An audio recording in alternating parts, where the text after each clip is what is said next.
ഒന്നുമില്ലായ്മയിൽ നിന്ന് താനെ ഉണ്ടാവുക എന്നതിന്റെ സാധ്യത എത്രത്തോളമാണ് ഇന്ന് വരെ ഒരു സയൻസും അത് തെളിയിച്ചിട്ടില്ല. ഉദാഹരണത്തിന് ഒരു പേപ്പർ, ഒരു വെള്ള പേപ്പർ ഒരുപാട് കാലം നിന്നാൽ അതിൽ മനോഹരമായ ഒരു ചിത്രം ഉണ്ടാകുമോ? ഉണ്ടാവുകയില്ല. ഒരുപാട് കാലം ഇരുമ്പ് ഒരു സ്ഥലത്ത് കൂട്ടിയിട്ടാൽ അതിൽ നിന്ന് മനോഹരമായ ഒരു മെഷീൻ ഉണ്ടാകുമോ? ഒരു നല്ല ഫാക്ടറി ഉണ്ടാകുമോ? ഇല്ല എന്ന് നമുക്കറിയാം. മറിച്ച് കൃത്യമായ പ്ലാനിങ്ങും അതിന്റെ ഒരു നിർമ്മാതാവും ഇല്ലെങ്കിൽ ഒന്നും ഉണ്ടാവുക സാധ്യമല്ല എന്ന് നമ്മളുടെ തെളിഞ്ഞ ബുദ്ധി, ശുദ്ധമായ ബുദ്ധി നമ്മളോട് പറയുന്നു. ഇതേ ചോദ്യമാണ് സൃഷ്ടാവ് ചോദിക്കുന്നത്.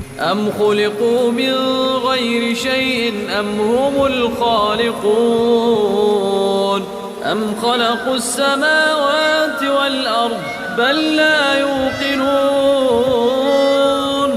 أم عندهم خزائن ربك أم هم المسيطرون. നിങ്ങൾ ഒന്നുമില്ലായ്മയിൽ നിന്ന് സൃഷ്ടിക്കപ്പെട്ടതാണോ, അതല്ല നിങ്ങളാണോ ഇതിനൊക്കെ സൃഷ്ടിച്ചുണ്ടാക്കിയത്? ഇല്ല എങ്കിൽ ആരാണ് ചിന്തിക്കൂ എന്ന്.